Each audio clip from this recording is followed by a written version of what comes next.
दोस्तों, पिछले पार्ट में हमने बात की थी हाराकीरी की कहानी के बारे में। इस पार्ट में हम इसकी गहराई और इसके एंड को समझने की कोशिश करेंगे। तो चलिए वीडियो शुरू करते हैं। हेलो दोस्तों, मेरा नाम है अमन और आप देख रहे हैं सिनेमैटिक ज्ञान। Let's get started. दोस्तों, हाराकीरी शुरू होती है 1630 में, यानी टोकुगावा शोगुनेट के 250 से ज्यादा सालों तक के शासनकाल में। ये अभी तीसरा डेकेड ही शुरू हुआ है। सिविल वॉर में अपनी जीत के बाद सत्ता के टोकुगावा कंसोलिडेशन के चलते कई क्लैंस का विनाश हुआ है। फीडल डेमो को उनकी जागीरों से वंचित कर दिया गया है और उनके समुराइज को रोनिन में कन्वर्ट कर दिया गया है, यानी वो समुराइज जिनके कोई लॉर्ड नहीं होते। वो जिंदा रहने के साधनों की तलाश में कंट्री साइड में भटकने को कंडेम करते हैं। अभी भी 2 तलवारों से लेस हैं जो उनकी आत्मा को रिप्रेजेंट करती है।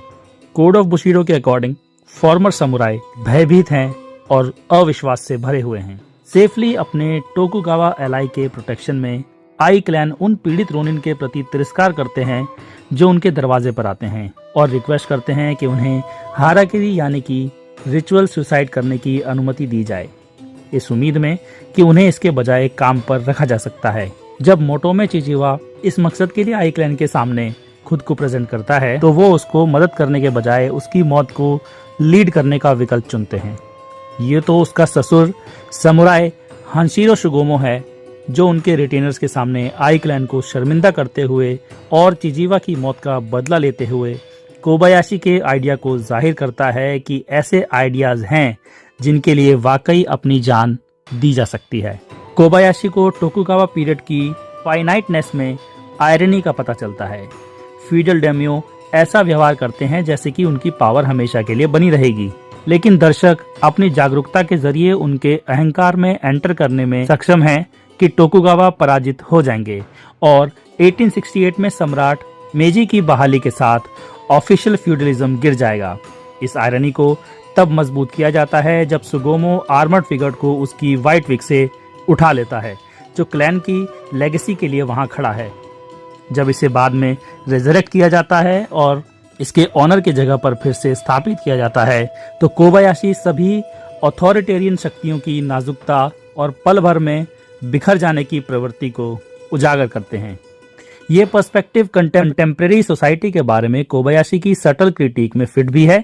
कोबायाशी ये समझाने की कोशिश करते हैं कि टोकुगावास के घमंड का एम्परर के वफादार क्लैंस ने उसी तरह विनाश किया जिस तरह वर्ल्ड वॉर 2 में जापान की सेना को हार का सामना करना पड़ा था।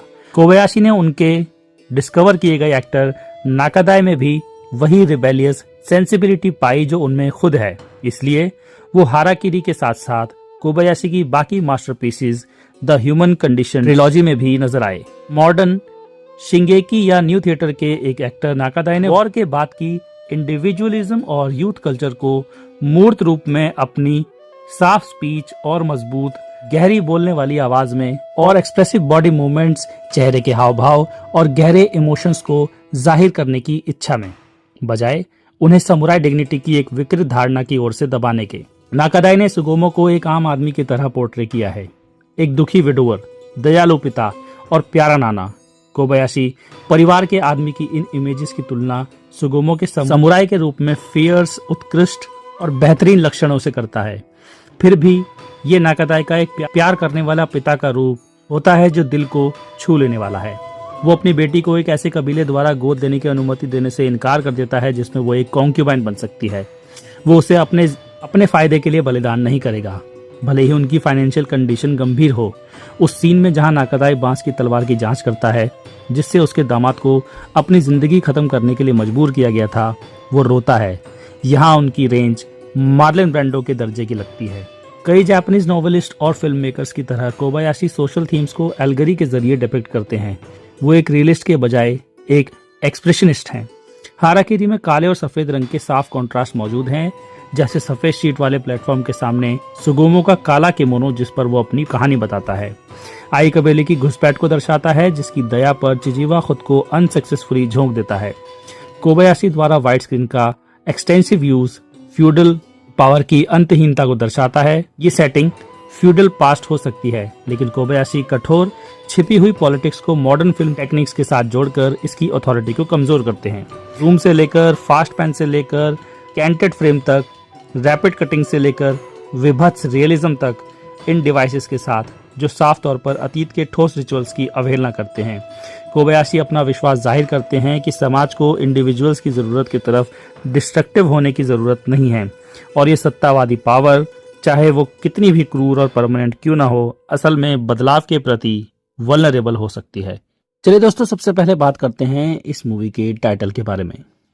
हाराकिरी टाइटल, जिसका ट्रांसलेशन पेट काटना होता है, एक कठोर और विचलित करने वाला शब्द है जो पेट फाड़कर सुसाइड करने के एक रिचुअल के लिए है, जिसे फॉर्मली सेपुकु के नाम से जाना जाता है और जिसकी प्रैक्टिस फ्यूडल जापान में समुराई करते थे। ये एक्ट समुराई द्वारा अपमान या असफलता के बाद अपने परिवार के ऑनर को बहाल करने के लिए किया जाता था।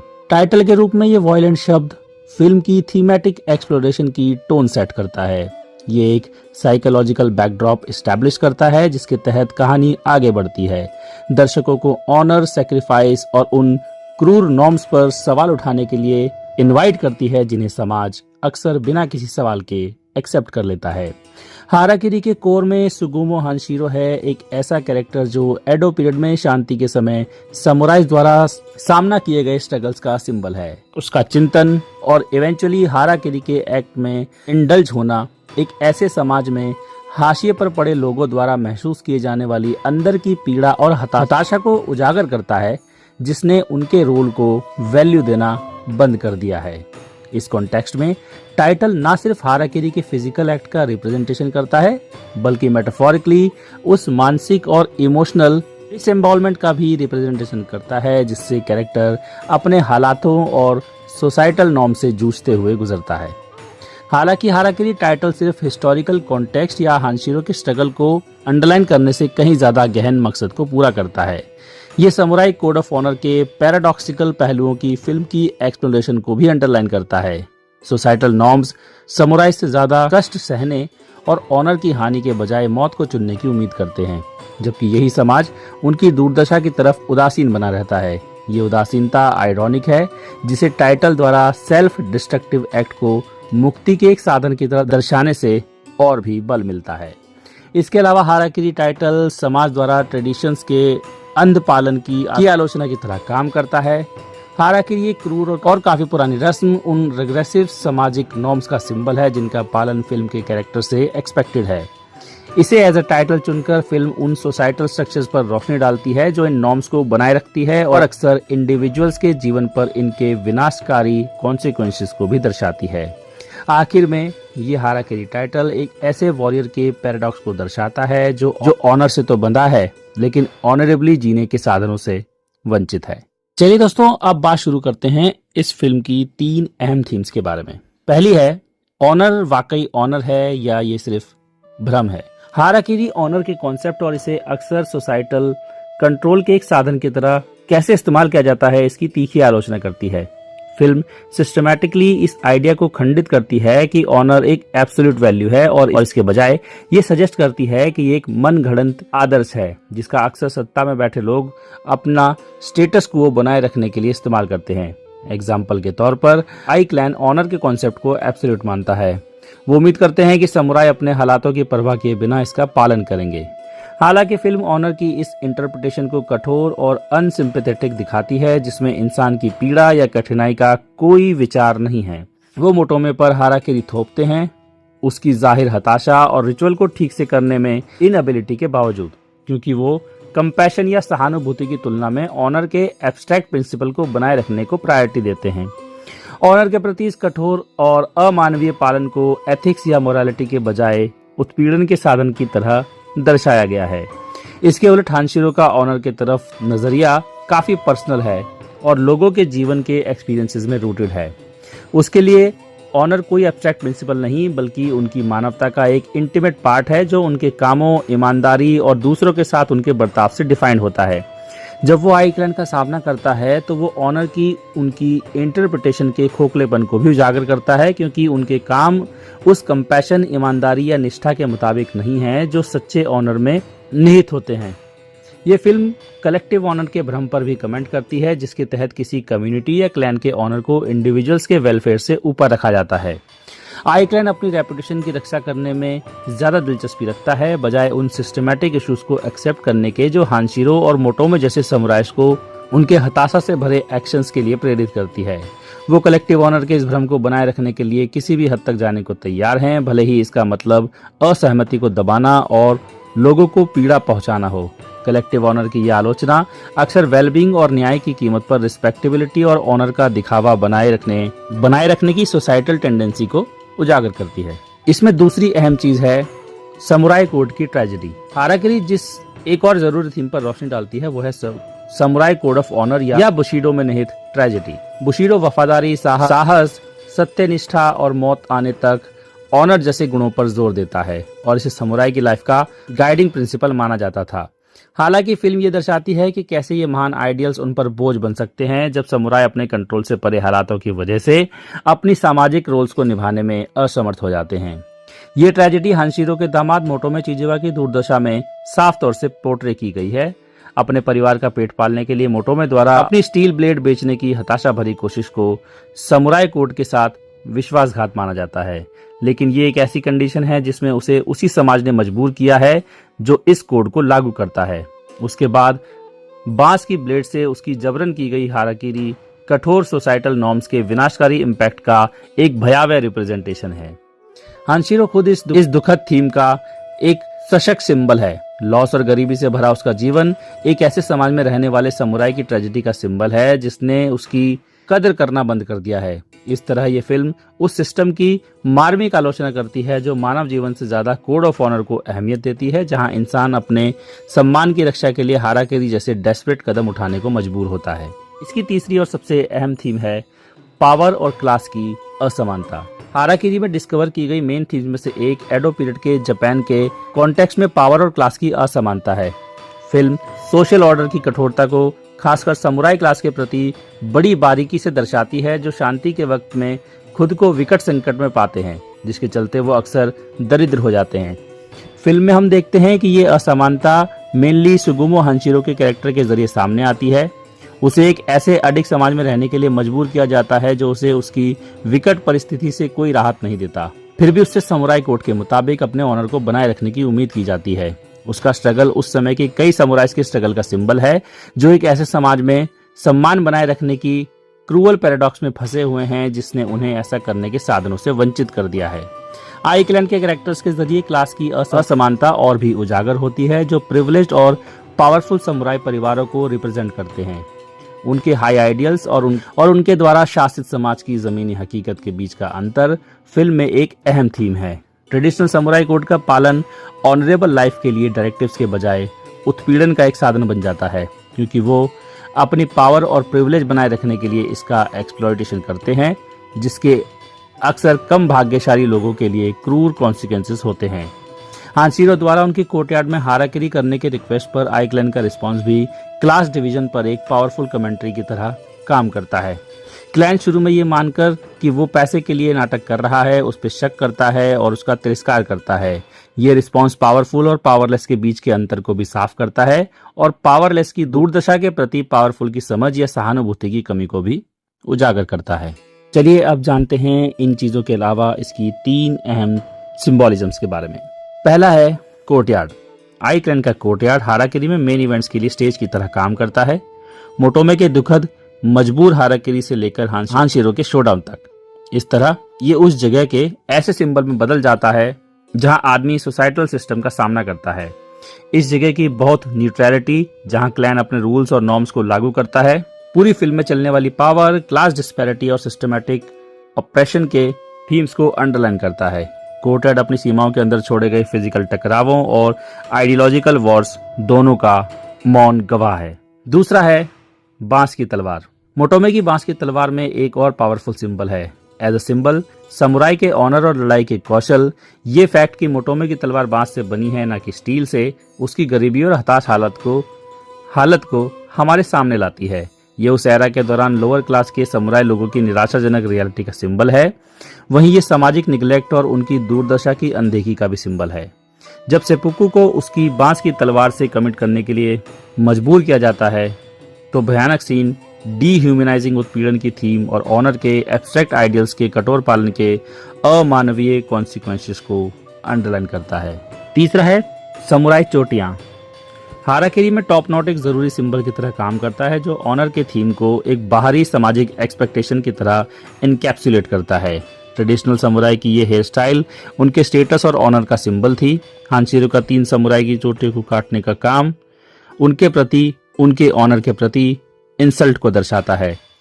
हालांकि उसका मकसद सिर्फ ह्यूमिलेट करना नहीं है, ये एक कैलकुलेटेड काम है जिसका मकसद ऑनर के ऐसे बाहरी सिंबल्स के खोखलेपन को उजागर करना है। आई क्लैन के कोर्टयार्ड में चोटियों को फेंकने का काम क्लैन के ऑनर और बुशीडो की सुपरफिशियल अंडरस्टैंडिंग के लिए एक अपमानजनक चुनौती है और उनकी कठोर ऑप्रेसिव पावर स्ट्रक्चर का इंडाइटमेंट है। चलिए दोस्तों, अब बात करते हैं इस फिल्म की एंडिंग के बारे में। हाराकिरी की शुरुआत हाउस ऑफ आई के प्राचीन समुराई आर्मर के इंस्पायरिंग ऑनरिफिक डिस्प्ले के साथ होती है। धुआं फ्रेम को भर देता है। यहाँ से उठा धुआं इसमें रहस्य और सेंस ऑफ पावर जोड़ता है। फिल्म का एंड आर्मर के एक और शॉट के साथ होता है, पर यहाँ अब धुएं की कोई जगह नहीं है। कमरा पूरी तरह से रोशन है।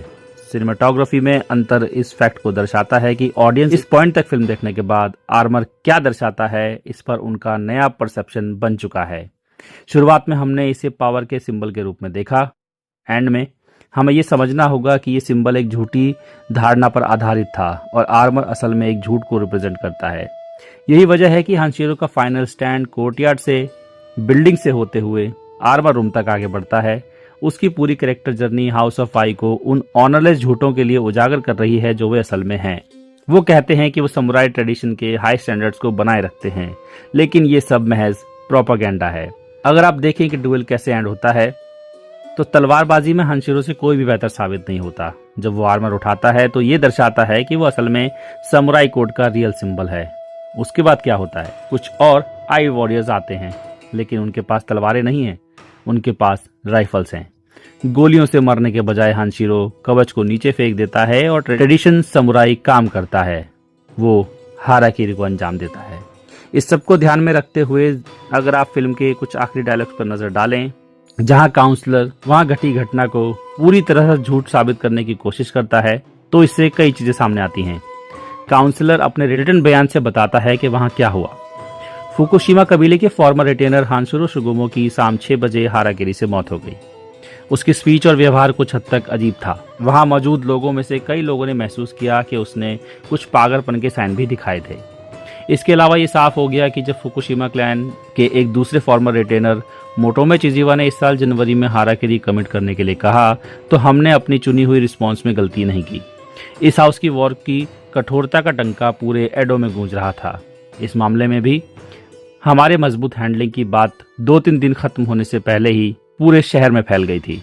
नतीजा ये हुआ कि तीसरे दिन एडो कासल के एक फॉर्मल सेशन में लॉर्ड डोई ने हमारे यंग मास्टर बेनसुको को तारीफ के 2 शब्द कहने का अवसर लिया और कहा, शांत रहें पर फिर भी हमेशा सतर्क रहें। आई के हाउस को इस प्रिंसिपल पर चलने दें और आने वाले युगों के लिए अपना भाग्य यकीनन समृद्ध होगा। दिन 16 मई 1630। जैसे ही वो आखिरी स्पीच शुरू होती है, हम आई के एक सफाई दल को हानशिरो के लास्ट स्टैंड के एविडेंस को डिस्पोज करते हुए देखते हैं। वो हाउस की विजुअल अपीयरेंस को फिर रिस्टोर करते हैं, लेकिन हम जानते हैं कि ये एक झूठ है। हम जानते हैं कि असल में क्या हुआ था। जिस तरह से हम काउंसलर के इंसिडेंट्स के बारे में जानकारी को बदलने के बारे में अवेयर हैं, ये भी वैसा ही झूठ है। लेकिन इतिहास इसको नहीं बल्कि काउंसलर के फिक्शन को याद रखेगा, और यही वजह है कि एंड में आर्मर के चारों तरफ धुआं बहने लगता है। यानी एक मीनिंगफुल चीज की तरह उसका झूठा परसेप्शन फिर से शुरू होगा। तो कुल मिला के ये बात कही जा सकती है कि जिनके पास पावर है वो जानकारी या रूल्स में हेरफेर कर सकते हैं। जैसा कि हम हाराकिरी में देखते हैं, तलवार की लड़ाई जीतने के लिए फेमस समुराई क्लैन का राइफल्स का सहारा लेना एक ऐसे ही सही और बिल्कुल परफेक्ट चॉइस थी, और उनकी पावर की वजह से हम उन्हें कैसे भी गलत नहीं ठहरा सकते।